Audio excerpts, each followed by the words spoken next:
12 راجل في أوضة واحدة، لا في أكشن ولا في مشاهد مطاردات ولا عربيات بتتحدف ولا أي حاجة من الحاجات الأوفر دي، لكن في نفس الوقت هو فيلم قادر إنه يخليك قاعد قدامه ما ترمش حتى. ويا ترى إيه السبب بقى؟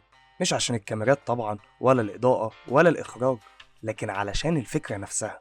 وفي حلقة النهاردة من شرح مفصل هنفهم ليه فيلم 12 أنجري مين فيلم أيقوني من غير ما نتكلم في الفنيات.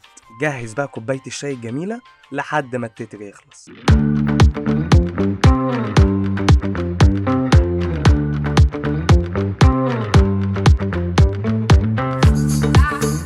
أول حاجة بتخلي الفيلم ده فعلا فيلم أيقوني إنه بيتكلم عن حاجة بتحصل كل يوم في حياتنا. الفيلم بيتكلم عن هيئة محلفين بتحاول تقرر مصير شاب متهم بالقتل، بس مش دي الحقيقة، أو زي ما تقول كده ده المعنى الظاهر للفيلم.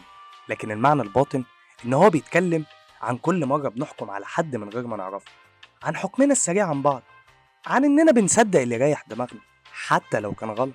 وده اللي بيحصل بينا وبين بعض كل يوم. تاني حاجة الفيلم ده بيحاول يوضحها لنا إنه بيكشف لنا إزاي الإنسان بيفكر، وده اللي بيظهر عن طريق 12 راجل جوه القاعة، اللي فيهم عنصري واللي زهقان واللي عايز يخلص ويخرج واللي فاهم نفسه فاهم كل حاجة. الفيلم بيشرح إزاي القناعة مش دايما بتيجي بعد تفكير، ممكن تكون بتيجي بعد راحة، بعد غل، بعد إن أنا عايز أريح دماغي. وعايز يوضح لك برضه إزاي شخص واحد بس لما يسأل السؤال الصح ممكن يغير كل حاجة. تالت حاجة بتخلي الفيلم ده فعلا فيلم مش طبيعي، لأنه دايما كان بيكلمك عن الشك مش عن الحقيقة. لأنه باختصار ما كانش بيقولك الولد بريء ولا لأ، هو كان بيقولك هل تقدر تكون واثق 100%؟ هل تقدر تحكم على مصير بني آدم وانت مش متأكد؟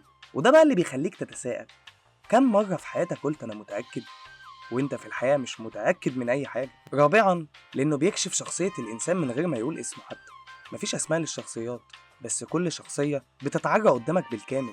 تعرف العنصري من أول جملة، وتشوف اللي ماشي مع القطيع، وتشوف اللي شايل غل شخصي على ابنه وبيفرغه في الناس. الفيلم بيقولك انت مش محتاج تقول اسمك، أفعالك هتكشفك. خامسا لأنه بيخليك تتفرج على نفسك جوه القاعة.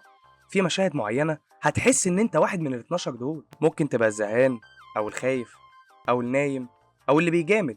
الفيلم قادر إنه يدخلك جوه التجربة وجوه الأوضة بتاعت المحلفين، مش كمشاهد لكن كواحد مشارك في الحكم على مصير بني آدم. سادسا وأخيرا لأنه أثبت إن الفكرة أقوى 100 مرة من الديكور. الموضوع كله عبارة عن أوضة وترابيزة وشخصيات لابسة عادي جدا، لكن التوتر والخوف والتبديل في الآراء كل شوية بيخلوك متسمر.